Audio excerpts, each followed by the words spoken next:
to Head on Al Jazeera English. My guest today is the author Matthew Goodwin. We've been talking about immigration, populism, the riots here in the UK. We're going to hear in this half from our very patient audience here in London's Conway Hall. If you've ever wondered how political narratives get flipped upside down in real time, you're about to see a masterclass. Today's story isn't just another debate clip. It's a full-blown case study in how the word elite gets twisted, stretched, and thrown around like a political weapon. And trust me, once you hear the details, it becomes impossible to unsee. Before we dive into the full story, comment where you're watching from, and don't forget to like and subscribe so you don't miss the next one. Now, let's set the stage.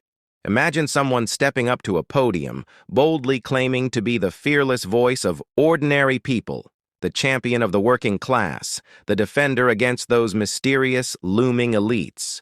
Sounds noble, right? Sounds authentic. Until you find out they're delivering this crusade for the common man's speech inside the halls of Goldman Sachs and J.P. Morgan, institutions that practically define global financial power. And that's where the mental gymnastics begin. Suddenly, the definition of elite becomes strangely flexible. Billionaires? Nope, apparently they don't count. Former prime ministers? Also exempt. But TV presenters? Football pundits? Somehow they make the cut. The selective outrage is so precise you'd think it was crafted with a laser. So today, we're breaking down this debate in 3 parts. And each section reveals another layer of how political messaging can be shaped, twisted, and carefully packaged for public consumption. By the time we reach the end, you'll have a clearer view of how these contradictions work and why they're used so often. Let's get into it. Head on Al Jazeera English. My guest today is the author Matthew Goodwin. We've been talking about immigration, populism, the riots here in the UK. We're going to hear in this half from our very patient audience here in London's Conway Hall. But before we get to them, Matt, let's talk about the broader point you make in the book and elsewhere. See, I'm 45 years old. You're 2 years younger than me, I think. In my lifetime, our lifetime, the Conservatives have governed this country for 32 years. That's more than 2/3 of the time that you and I have been alive. But according to you, we've been governed by a liberal elite for 50 years. What are you talking about? Yeah. Well, I don't actually quite say that. What I'm saying... You literally said that. You literally said that. For much of the last 50 years. Your words in your book. What I'm saying is, there is an old elite that is still very visible. But what I'm arguing is, within the elite in this country and all Western democracies, there is now a battle underway, and the new elite, which is not really defining itself by wealth and money, it is defining itself by its social liberalism, its radical woke progressivism, comes from the universities, affluent families, lives in the cities. But they haven't ruled the country for 50 years, have they? They wield now, unlike anything we've seen before. But you didn't say now. You said much of the last 50 years. The creative industries, the universities, production, television, publishing, they've amassed immense cultural power. I'm not disputing the cultural power. I'm saying changing the national conversation. But not for the last 50 years. That's just wrong. Margaret Thatcher was Prime Minister. It depends. I mean, Daniel Bell was writing in the 1970s, an academic, but and there was no elite running this country that was a liberal elite in the 80s. Not true. What he said is the elite class, this is an important point, unlike the old elite, today's elite derive their status by denigrating their own country, denigrating the West. They derive their status by saying, actually, I am institutionally Hold on. Are you in the new elite? Are you in the new elite? I would say I'm a renegade member of the university class. That's what I would say. But you're not in the new elite? Well, my family are working class. But are you in the new elite? I don't really think so. Because you just said the new elite denigrate this country. I saw a tweet from you where you said London's a hole. Well, sounds like you're the one denigrating the country, not the social I hate to break class. the news, but London is not the country. London is the capital city of this country. I've been coming in and out of London for 40 years. Fair enough. You and I both know London is not what it used to be. In what world? I think it's better. In what world is Carol Vorderman, the TV presenter who did Sums on Countdown, or Gary Lineker, a footballer who not only didn't go to Oxbridge, which is part of your definition, he didn't go to any university. How are they the new elite? The ruling class, while Rishi Sunak, Boris Johnson, multimillionaires who were literally prime minister, they're not the elite, but Lineker and Vorderman are. This sounds ridiculous as a definition. Of course they are. Just people you disagree with. As you know, there is competition within the elite. There are different groups of elites. How is Lineker in the elite? He didn't go to university. Gary Lineker has immense cultural power. But he didn't go to university. Your definition is Oxbridge or Russell Group. I've read your definition. As you know, in all things there are outliers. But there are conservatives as well as Labour people. You can point to conservatives, I'm sure. Let's think about somebody who is actually away from the vibes-based policy, I actually thought Boris Johnson was kind of like a bohemian liberal, really. I just find this definition of an elite that just pulls in TV presenters but excludes bankers and prime ministers to be a very odd definition. In fact, you've said that I'm in the new elite. Yeah, I read your Sun piece. Yeah. You said I'm in the new elite, which is hilarious because out of the two of us, you're the guy who has sat on government commissions. You're the guy who dances with politicians at parties. You say on your website that you've privately briefed prime ministers and presidents. You've been invited to speak at the US State Department, the European Commission, Google, Deutsche Bank, UBS, JP Morgan, Rothschild, Trilateral Commission, and Goldman Sachs. I haven't been invited to speak at any of those places. So how am I the elite and you're not? Well, Now let's get into the heart of the argument, because this is where the entire conversation takes a surreal turn.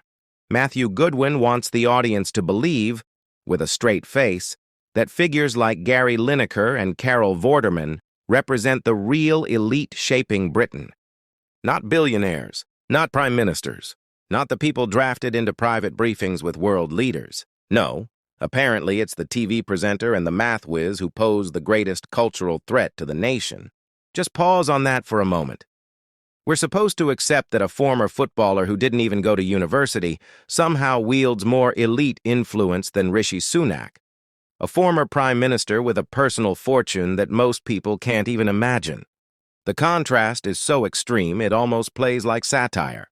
And this is exactly why Mehdi's response lands the way it does. The moment Matthew claims that a so-called new elite has been silently ruling Britain for half a century, Mehdi immediately grounds the conversation in actual political history. Margaret Thatcher was prime minister.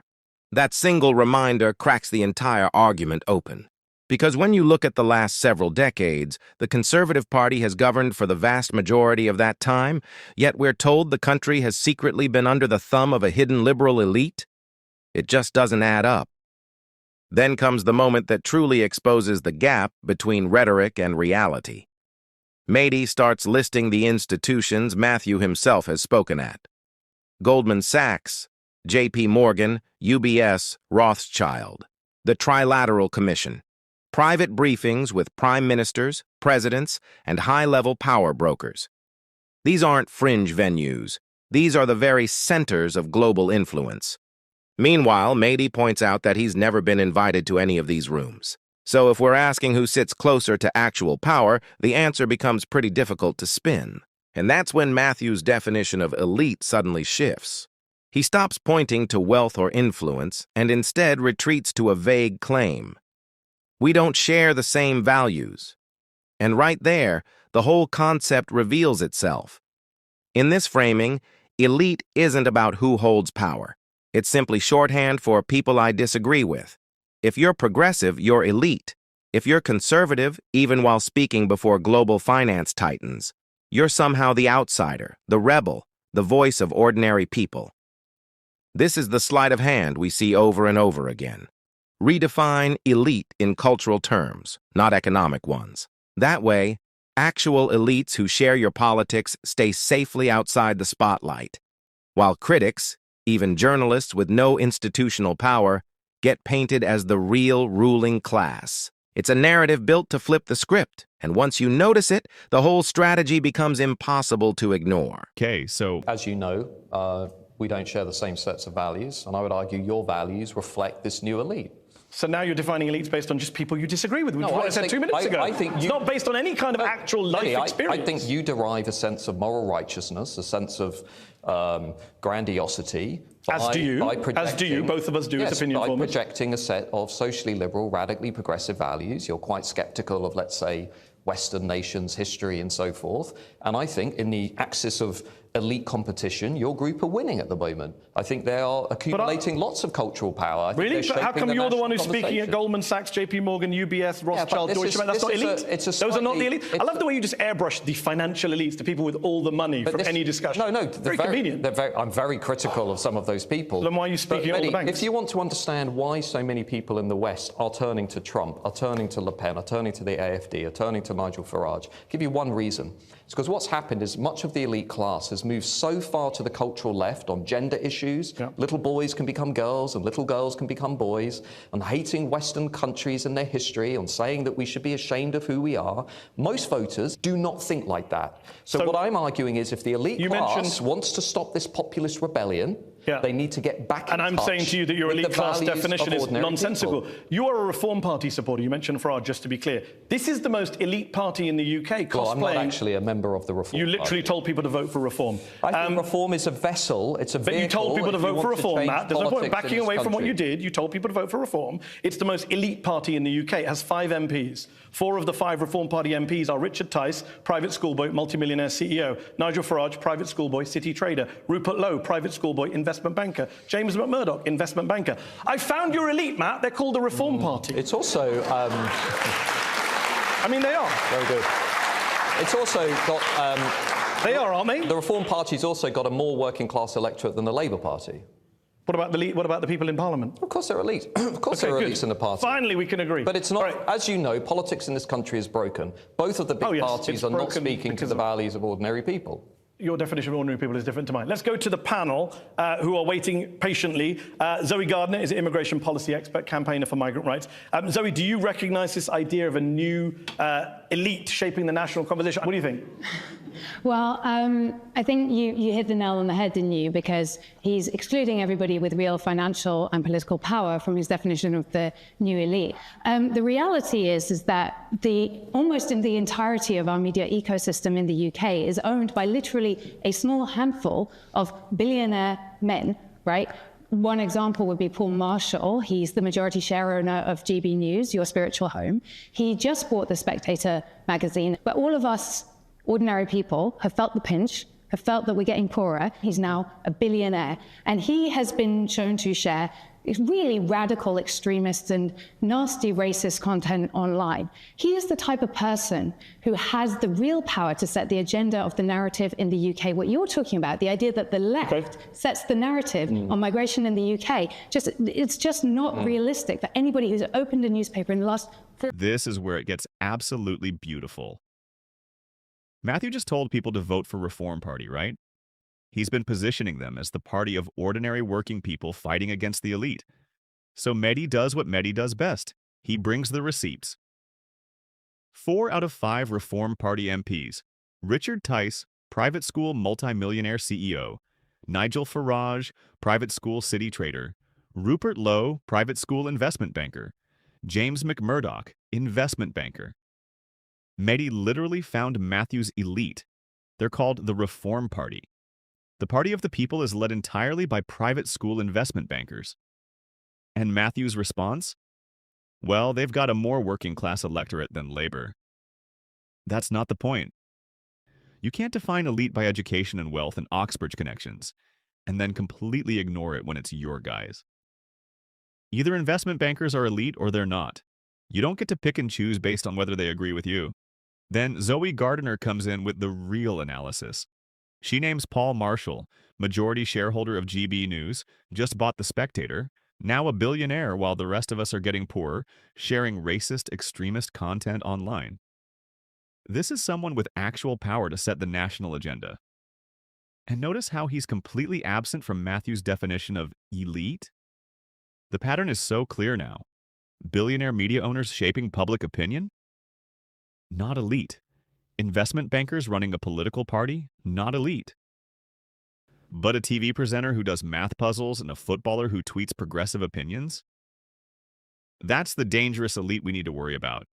The double standard is just, it's right there in the open. 40 years. I'm going to bring in both other panelists and get you to respond to all three. David Goodhart is the founder, former member of former editor of Prospect magazine. He's now at the Policy Exchange think tank. David, you've written about elites as well in the past, if I remember correctly. I know you live in London. You went to Eton. You studied at what is now a Russell Group University. You've had an influential role in the media. Do you think you're a member of the new elite or the old elite? Well, kind of like you two. I'm a kind of mixture of the two. I mean, you're private school and Oxbridge, I am. If I'm right. Matt is a more kind of meritocratic figure than you in many ways. I mean, I wrote a book a few years ago called The Road to Somewhere, in which I talked about the people that see the world from anywhere and the people that see the world from somewhere. And I think that is quite an important, quite a useful sort of social psychological way of looking at, at populism. But you didn't answer my question, though. The anywheres are a minority, overwhelmingly highly educated, mobile, believe in openness and autonomy. Somewheres tend to be much more rooted. Their identities are much more connected to place and group, so they're much more discomforted by radical change. And both of the worldviews, the more liberal worldview of the anywheres is perfectly decent and legitimate, as is the worldview of the somewheres. The problem is the anywheres have been over-dominant in our society for the last 30 years. Taj, you were with Tribune magazine. You're on the left of politics. Matt thinks the left is cultural left, dominant, powerful. Do you, A, agree with that? And B, what do you make of the argument that Zoe mentioned as well about it's the billionaires who are getting away with not being scrutinized while we focus on Gary Lineker and When we Harold talk Warner? about elites, we're talking about class here. We're talking about people struggling to put a roof over their heads, money in their pockets, food on the table. That's what annoys people about the elites, that there is one way of living for them and one way of living for the over 160 billionaires in this country that have a lot of money.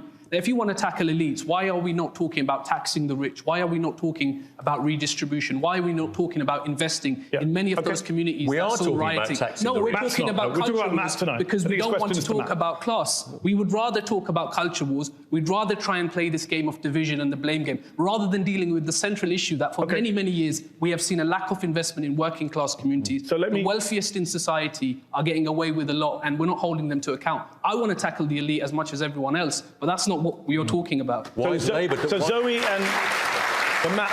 and Taj are both suggesting that you are focused on culture wars, not redistribution of wealth, and it's partly to protect people like Sir Paul Marshall, who own GB News, that you appear on. You don't talk about him as an elite member. Yeah. Well, firstly, I would disagree with the characterisation of Paul Marshall, who I do know, and he doesn't. Is he not a billionaire? He doesn't share those views that you. He did on social media, Matt. You know this. He's shared Islamophobic tweets on social media. I think David hit the nail on the head when he said the problem we have today is that the elite that I'm talking about represent about 20% of the country. If you look at the British Social Attitude Survey, people tend to forget this in London.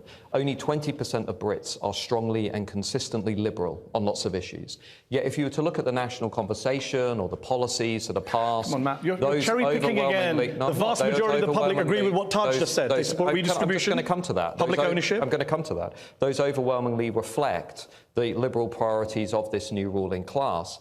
The issue, and I agree with everything Taj said, actually. If you read this book, I'm very critical of things like Thatcher's economic legacy, for example, but there's a difference. The new elite are also advocating beliefs because of their class. Instead of deriving status from money and wealth, they now derive their status from these luxury beliefs like, let's preach radical gender ideology to children. Let's defund or scale back the police, or let's have loose, open borders. Let's go to our audience who've been waiting patiently here in London's Taj Ali cuts through the whole debate with one simple point. If we're serious about taking on elites, why aren't we talking about taxing the rich? Why aren't we talking about the 160 billionaires in this country or the lack of investment in working-class communities? Because that's the real issue. Not TV presenters, not culture war talking points, and definitely not whatever Gary Lineker posts online. Matthew keeps steering the conversation toward gender debates, borders, and culture clashes, but that only distracts from the people who actually hold economic power. Taj calls it what it is: a class issue. Millions are struggling with rent, energy, and food, while the wealthiest continue to gain without being challenged.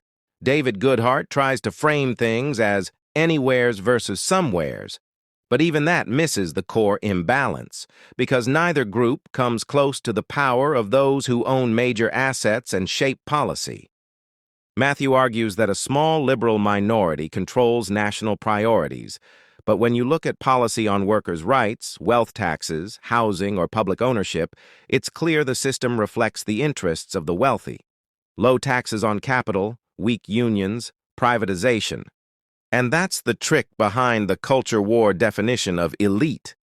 It shifts blame onto academics and presenters, while the people with real money and real influence stay off limits. All while Matthew, fresh from speaking at places like Rothschild and Goldman Sachs, insists the problem is everyone else.